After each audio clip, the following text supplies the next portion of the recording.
Ayan guys, huli natin ayungin tsaka dalawang mayan, malalaki itong mayan.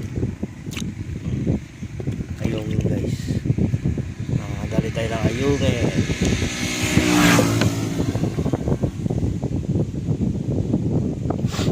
So dito to guys sa Santa Lucia, Kalumpit. Yan yung highway sa eskwelahan.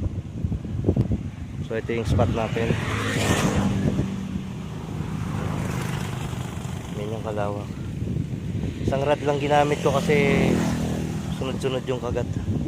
Mahirap magsabay-sabay yung rod, kaya isang rod lang. Ayan yung spot natin. So uwi na. Okay na to, sapat na kasi medyo kumulimlim na. Baka dito tayo ng ulan.